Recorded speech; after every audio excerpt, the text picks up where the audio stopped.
shouting and she was threatening me to take down the video.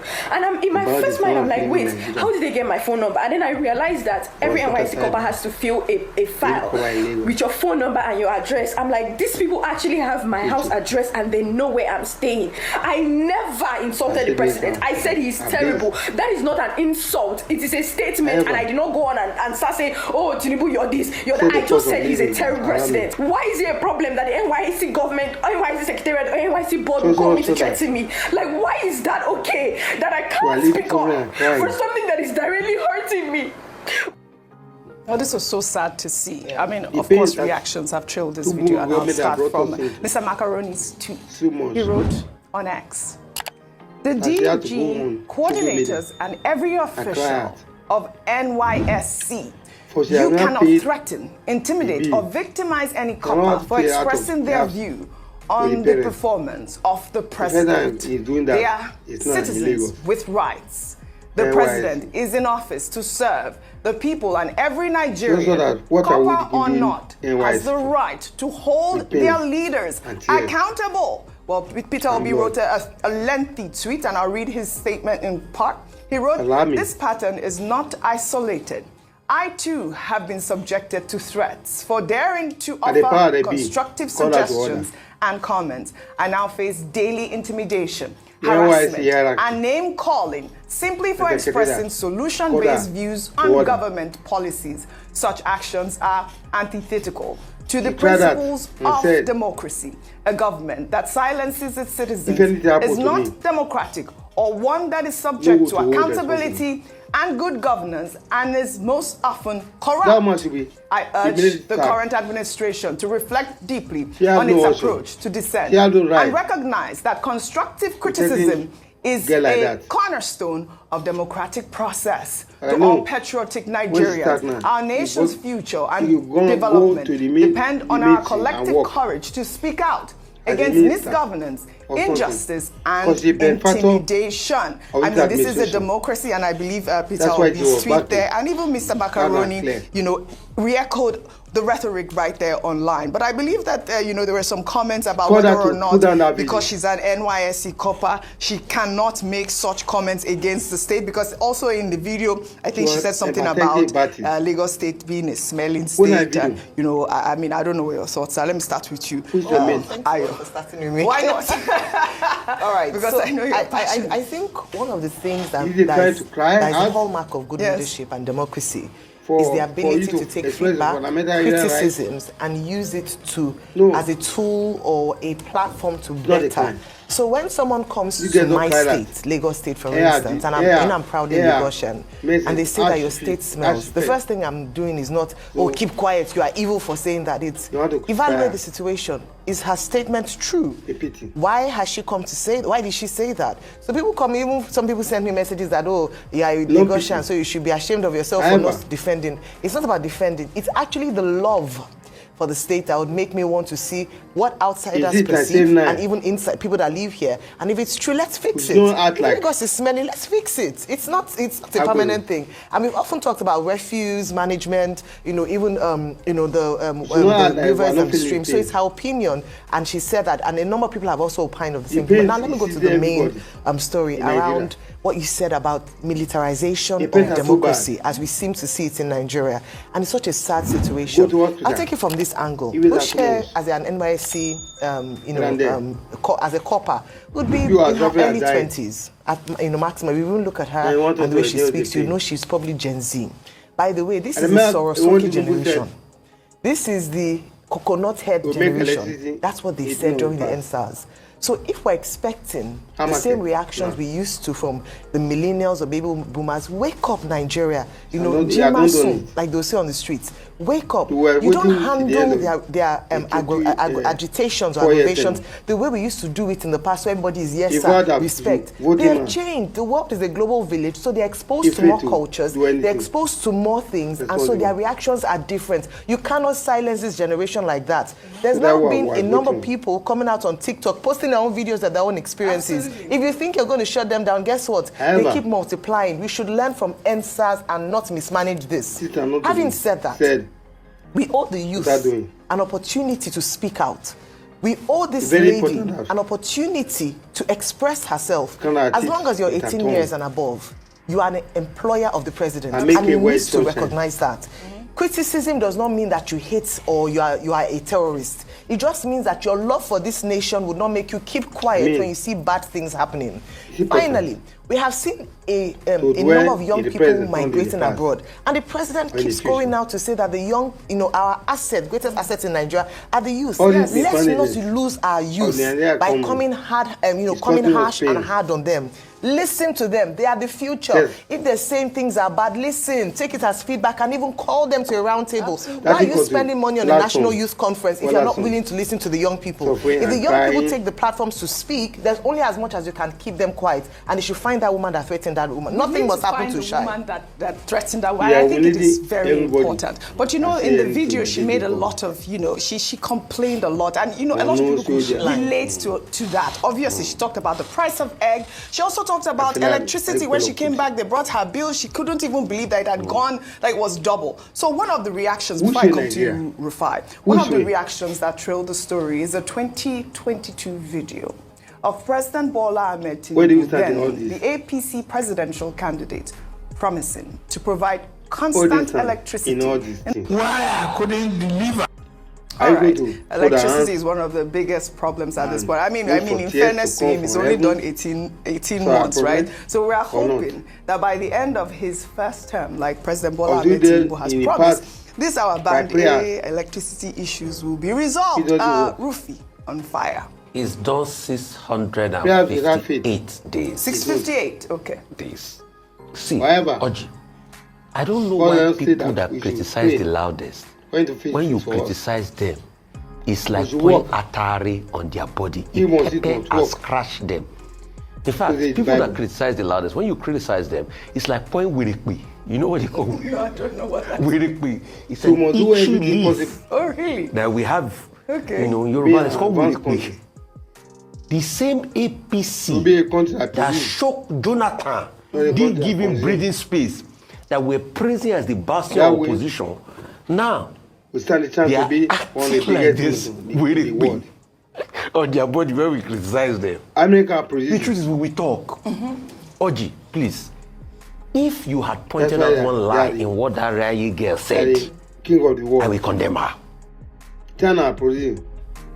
All the things she said is perfect. That's why they are king of the world. Because now they are carrying propaganda, food prices are going down, as egg prices gone down.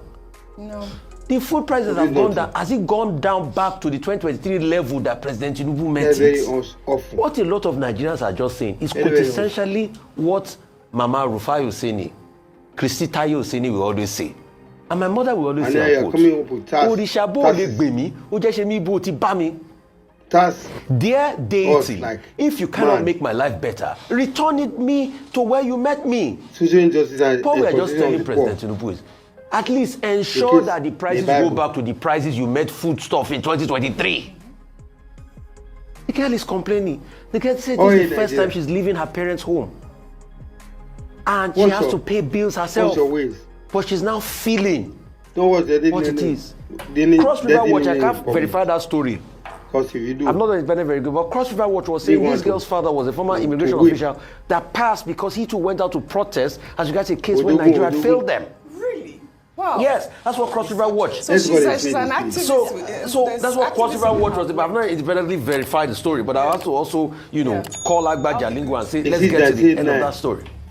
But when you look at it, she's talking about the things that are happening. Yes.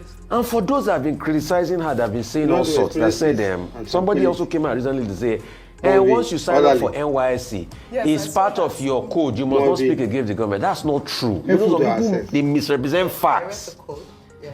When you check the code, NYSC Act Section 13, it's not an offense under the NYSC bylaws, criticizing the president or the governments.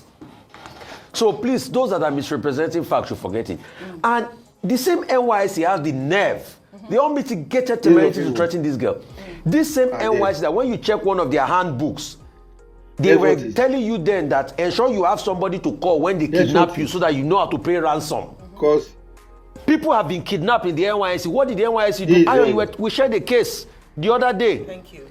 Till date, what has happened? A core member has been kidnapped. Did NYSC do anything? Our parents had to pay for the ransom.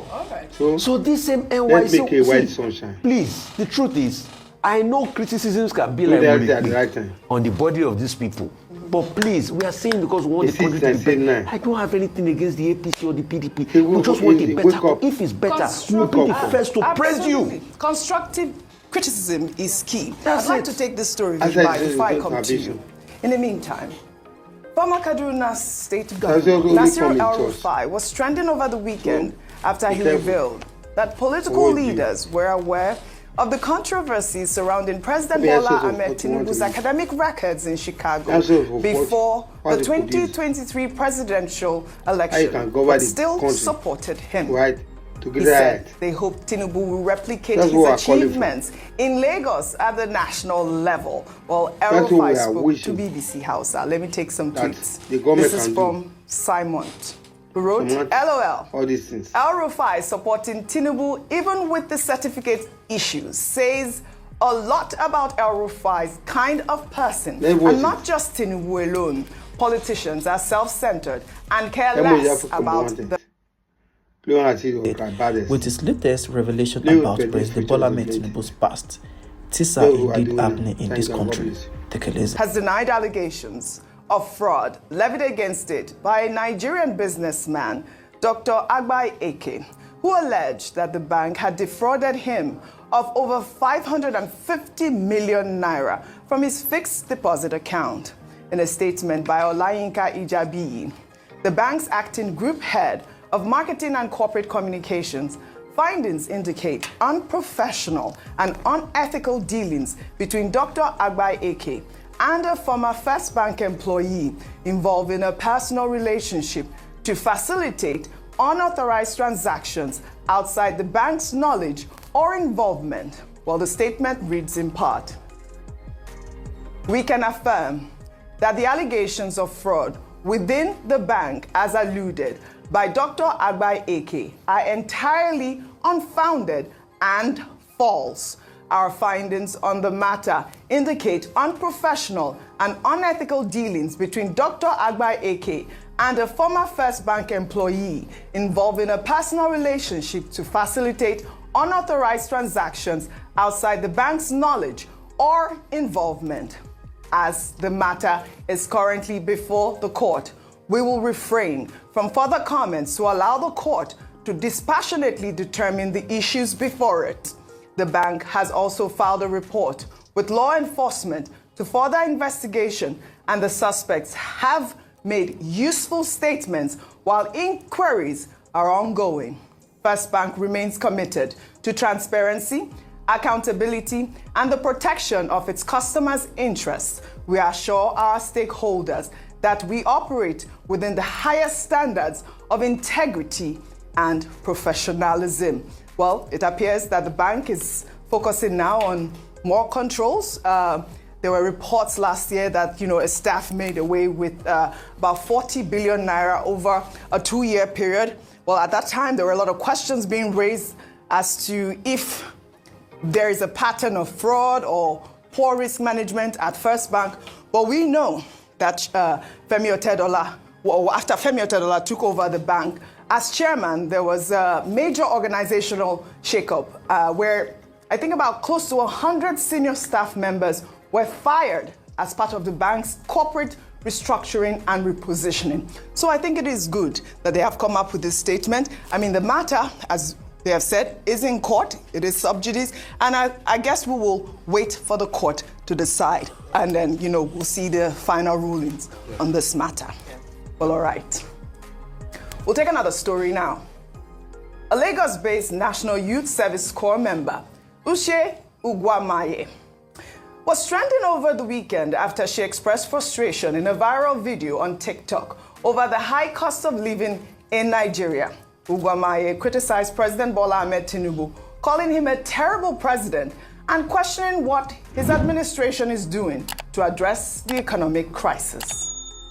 This video, I just want to say to our president, I don't know if there have been any other president that is terrible, but you are such a terrible president. It is so hard. So I'm coming from the supermarket where I went to get foodstuffs, and everything has gone up again. It's just like every single week prices increase. I want to know, what is the government doing about this increment? Is there going to be a particular time where prices will stop going up? Is there going to be a particular time where things are going to go back? Guys, why am I going to get a crate of egg and they're telling me it is 6.5? It doesn't make any sense that egg will cost 6.5. Like, I literally can't remember when egg used to cost 800. Like, why is no one saying anything about it? Being an NYSC copper, there's nothing beneficial about this whole NYSC thing. The money I spend on transportation is just more than the alawi the government gives me. Like, it doesn't, I can't keep up. Like, I'm so tired of this bill and I can't keep up. I am overwhelmed and I'm tired. I'm exhausted. It's too much, and I wish that we will start calling the government out heads on. For example, Tinubu, you are a terrible president. Like, what are you doing to help us? What are you doing to help the economy? You are so terrible. I'm so sick and tired of Nigerians acting like we are strong, and they say, oh, Nigerians, we are actually very strong. Oh, no matter how much they increase things, we still chest it. No, it is not cute. We are cowards. All right. Cute. It's not cute at all. Gen Z generation, they will speak. I mean, I feel like we're in the military era now at this point. Because, you know, in a surprise twist of events, shortly after that video gained traction, Ogwumai alleged in another TikTok video that she began receiving